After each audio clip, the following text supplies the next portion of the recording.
నమస్తే, welcome to okay TV. ప్రస్తుతం మనం నాంపల్లిలో ఉన్న సూరవరం ప్రతాప్ రెడ్డి తెలుగు విశ్వవిద్యాలయంలో. సో ఇక్కడ ఆద్య కళలు చేకూర్చడం అనేది జరుగుతుందంట. సో తిరుమల గారు ఇక్కడ 2 రూముల్లో ఉండి కొన్ని కుట్రలు చేయడం అలాంటి ఆరోపణలు అయితే మరి చేస్తా ఉన్నారు ఇక్కడ పూర్వ విద్యార్థులు.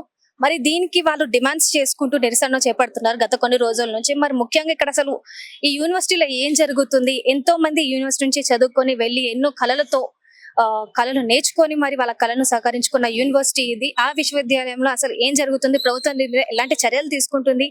వీళ్ళకి ఇక్కడ ఉన్న యాజమాన్యానికి ఉన్న డిమాండ్స్ ఏంటి? ఈ నిరసన ఎందుకు పెడుతున్నారు? వీటి గురించి వాళ్ళతో ప్రత్యేకంగా మాట్లాడి వాళ్ళ ఉన్న డిమాండ్స్ కూడా తెలుసుకునే ప్రయత్నం చేద్దాం. అన్న, సో అసలు ఈ నిరసన కార్యక్రమం పెట్టాల్సిన ముఖ్య కారణాలు ఏంటి? వాస్తవంగా తెలుగు యూనివర్సిటీకి గతం నుంచి చాలా చరిత్ర ఉన్నది. దాదాపు ఎన్టీఆర్ స్థాపించిండు. దాని తర్వాత వివిధ ప్రముఖులు వచ్చిపోయారు. విషయం ఏంటంటే తెలంగాణలో ఉన్నటువంటి తెలుగును కావచ్చు, సంస్కృతి కావచ్చు, సాంప్రదాయాలు కావచ్చు కాపాడుకోవడానికి తెలుగు యూనివర్సిటీ నిరంతరం కృషి చేస్తుంది. అందులో భాగంగా ఈ మధ్యలో ఏంటంటే ఆద్య కళ పేరుతోటి జయదేవ్ తిరుమలరావు అనే వ్యక్తి చిన్నగా 2 రూములు కావాలని వచ్చి ఆ ఆద్య కళ ఏంటో మాకు అర్థం కాదు, ఆ సంస్కృతి ఆయన ఎవరు కాపాడుతుండో ఏం చేస్తుండో మాకైతే అర్థం కావట్లే. ఏదేదో కట్టె చేస్తుండు, ఏదేదో పులిబోన్ చేస్తుండు, ఏదేదో చేస్తుండు, ఇది ఆద్య కళ అని చెప్పేసి ఈ యూనివర్సిటీ మొత్తానికి ఆక్రమించాలి, ఈ యూనివర్సిటీ మొత్తానికి ఇది చేయాలనుకుంటున్నాడు ఆయన. మేము సూరవరం ప్రతాప్ రెడ్డి విశ్వవిద్యాలయ విద్యార్థి సంఘ అధ్యక్షులంగా మేము ఏమంటున్నామంటే ఒకటే, నీ ఆద్య కళని బయట ఏడైనా పెట్టుకో, మా యూనివర్సిటీని విచ్ఛిన్నం చేయాలనే కుట్ర నువ్వు చేస్తే మాత్రం నిన్ను మాత్రం తరమడం ఖాయం. నీ కుట్రలను కొట్టడానికి ఈ విశ్వవిద్యాలయ విద్యార్థులుగా మేము రెడీగా ఉన్నాం. ఇంకోటి ఏంటంటే ఇక్కడ ఉన్నటువంటి ఈ తెలుగు యూనివర్సిటీలో దాదాపు 2200 మంది విద్యార్థులు చదువుతున్నారు. అదే రకంగా ఇక్కడ ఉన్నటువంటి ఇది తల్లి, దాని తర్వాత చిన్నపిల్ల వచ్చేసి మన బాచిపల్లిలో ఉంది. బాచిపల్లిలో పోవాలంటే అక్కడ విద్యార్థులకు సౌకర్యాలు, ఎటువంటి సౌకర్యాలు లేవు, బస్సు సౌకర్యాలు లేవు, ఏం లేవు. ఇక్కడ కూడా జ్యోతిష్యం కావచ్చు, ఫ్యాషన్ డిజైనింగ్ కావచ్చు, సంస్కృతి సాంప్రదాయాల కళలు కావచ్చు, అంత కోర్సు ఇక్కడ డిస్టెన్స్ ఎడ్యుకేషన్ కావచ్చు అంతా ఇక్కడ నడుస్తుంది. ఇక్కడ కూడా దాదాపు 1700 మంది విద్యార్థులు చదువుతున్నారు. అన్ని రకాలుగా హైదరాబాద్ కి సెంటర్ మెట్రో స్టేషన్ దగ్గర ఉంది. విద్యార్థులు వివిధ ప్రాంతాల నుంచి వచ్చి ఇక్కడ దిగి చదువుకుంటారు. ఆ కుట్ర చదువుకోనికి అనుకూలంగా ఉంది. అట్లని చెప్పేసి ఈ జయదేవ్ తిరుమలరావు గారు చిన్నగా వచ్చి జొరబడి అదేదో కుట్ర ప్రభుత్వం మీద ఒత్తిడి చేసి తెస్తుంటే దీనికి మేము తీవ్రంగా వ్యతిరేకిస్తున్నాం. ఫైనల్ గా ఒకటే వార్నింగ్ ఇస్తున్నాం, ఎంత ఉద్యమానికైనా తెగిస్తాం, ఈ యూనివర్సిటీని కాపాడుకుంటాం.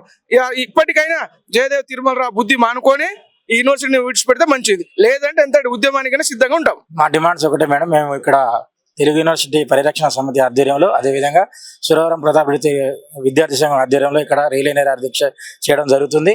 ఒకటే తిరుమలరావుకు ఒకటే హెచ్చరిస్తున్నాము, తెలంగాణ ఉద్యమంలో పాల్గొన్నాం, తెలంగాణ తెచ్చుకున్నాము, ఇది పెద్ద మాకు సమస్య కాదు. కానీ మేము ఇప్పటికీ మా రిలే దీక్షని మామూలుగానే చేస్తున్నాము. కానీ ఆయన విరమించుకుంటే, తిరుమలరావు అనే వ్యక్తి విరమించుకుంటే బాగుంటుంది. లేదంటే తెలంగాణ ఉద్యమంలో రాకని దీన్ని కూడా తీసుకుపోయి మా యూనివర్సిటీని మేము కాపాడుకుంటాము. లేదు అనుకుంటే ఇంకా చెప్తున్నాము, ఆయనకు రేవంత్ రెడ్డి గారిని ముట్టడిస్తాము, సచివాలయాన్ని ముట్టడిస్తాము, అసెంబ్లీ కూడా ముట్టడానికి సిద్ధంగా ఉంటాము. విద్యార్థుల తరఫున మేము ఎంత దాకా పోరాడడానికి సిద్ధంగా ఉంటామని మేము కోరుకుంటున్నాము. అధికారులు వస్తున్నారు, పోతున్నారు మేడము, అది ఎంతవరకు పోతుంది అనేది వాళ్ళకే తెలవాలి.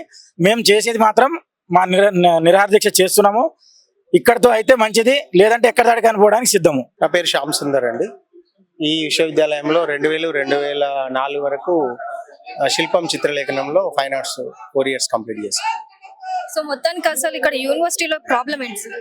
యూనివర్సిటీ ప్రాబ్లం ఏంటంటే మొదటగా మనకి ఇక్కడ తెలుగు జాతి సంస్కృతి, చరిత్ర, వారసత్వము, జానపద కళలు, శిల్పము, చిత్రలేఖనం వీటన్నిటికీ ఒక తెలుగు వారి మానస పత్రికగా అభివృద్ధి చెందిన ఈ యూనివర్సిటీ గొప్ప గొప్ప వాళ్ళు దీనికి వీసీలుగా పనిచేశారు. ఆచార్య శ్రీనారాయణ రెడ్డి గారు, నాయని కృష్ణకుమార్ గారు, జీవీబి సుబ్రహ్మణ్యం గారు, గోపి గారు. ఇక్కడ నుండి చిత్రము, శిల్పము, తర్వాత జానపద కళలు, థియేటర్ ఆర్ట్స్, తర్వాత చిందు యక్షగానము, జర్నలిజము, కూచిపూడి నృత్యము, ఇలా మొత్తం ఎన్నో అంటే ఫోక్ ఆర్ట్స్ జానపద కళలన్నిటికీ ఒక మానస పుత్రికగా ఉండి ఒక నిలయంగా ఒక యూనివర్సిటీగా అభివృద్ధి చెందిన ఇక్కడ నుండి బయటికి వెళ్ళిన వాళ్ళు చాలా మట్టుకు ఇక్కడ నుండి ఆర్సిఎం రాజు గారు డబ్బింగ్ ఆర్టిస్ట్ గా, తర్వాత రాముల అనే పాటతో ప్రపంచవ్యాప్త గుర్తింపు పొందిన కాసర్ల శ్యామ్ గారు ఈ యూనివర్సిటీలో చదువుకున్నారు. ఇక్కడ నుండి చదువుకొని బయటకు వెళ్ళిన వాళ్ళు ప్రపంచవ్యాప్తంగా గుర్తింపు పొందిండ్రు. అటువంటి అంటే ఇది ఒక మానస పుత్రిక, ఒక తల్లి లాంటి ఒడిని దీన్ని ప్రశ్నార్థకంగా మారింది. కారణం ఏంటంటే ఆద్యకళ అనే ఒక సంస్థ వారు సేకరించిన వస్తువులను ఇక్కడ పెట్టాలనే ఉద్దేశం. అంటే ఇప్పుడు మనకి గిరిజన జానపద కళాపీఠం వరంగల్లో ఉంది, తర్వాత ఇంకా వేరే విశ్వవిద్యాలయాలు చాలా ఉన్నాయి, ట్రైబల్ యూనివర్సిటీస్ ఉన్నాయి.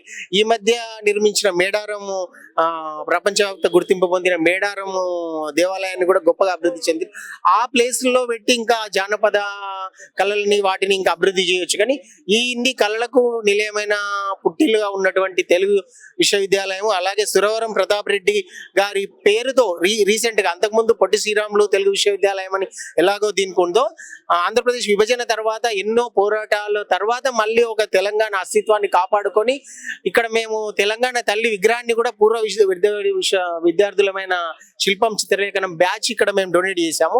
అట్లా అంటే ఈ సురవరం ప్రతాప్ రెడ్డి గారి పేరుతో మళ్ళీ ఒక పునర్వైభవం పొందాల్సిన యూనివర్సిటీని ఆ అభివృద్ధిని తర్వాత ఆ గమనాన్ని ప్రశ్నార్థకంగా చేసే ఒక చర్యకు మేము అందరము దీన్ని వ్యతిరేకిస్తున్నాం. ముఖ్యంగా సురవరం ప్రతాప్ రెడ్డి గారు తెలంగాణలో కౌలే లేరా, తెలంగాణకు సంస్కృతి లేదా అనే సందర్భంలో గోలకండ అనే ఒక పత్రికను స్థాపించి దాని ద్వారా తెలంగాణ కవులను, కళాకారులను, చరిత్రకారులను ఎందరినో బయటకు తీసుకొచ్చి ప్రపంచానికి పరిచయం చేసిన వ్యక్తి పైన పెట్టిన పేరు రేవంత్ రెడ్డి గారు ముఖ్యంగా ఆ పేరు పెట్టడానికి కారణం అదన్న తెలంగాణకు ఉన్నటువంటి ఒక గొప్ప సంస్కృతిని, చరిత్రను భావి తరాలకు అందించాలనే ఉద్దేశంతో పెట్టిన పేరు. అలాగే ఈ విషయంలో మళ్ళా పునరాలోచించి దానికి వేరే గాద్యకలకు వేరే ప్లేస్ ఇవ్వడమో, లేదంటే దాన్ని ఇంకొక విశ్వవిద్యాలయంలో భాగంగా చేయడమో, ట్రైబల్ యూనివర్సిటీలో పెట్టడమో, లేకుంటే మేడారం దగ్గర వరంగల్లో ఎక్కడో పెట్టొచ్చు. హైదరాబాద్ లో అయినా ప్రత్యేకంగా స్థలం కేటాయించి దాన్ని కూడా కాపాడుకోవాల్సిన అవసరం ఉంది. కాబట్టి ఈ విశ్వవిద్యాలయంలో చదువుకున్న పూర్వ విద్యార్థులు కానీ, తర్వాత ప్రస్తుతం చదువుకుంటున్న వాళ్ళు కానీ ఇన్ని కోర్సెస్ రన్ అవుతున్నాయి. దీని ద్వారా ఎంతో మంది అంటే ఇప్పుడు డబ్బులు ఉన్న వాళ్ళు పెద్ద పెద్ద యూనివర్సిటీలో, ప్రైవేట్ యూనివర్సిటీలో చదువుకుంటారు.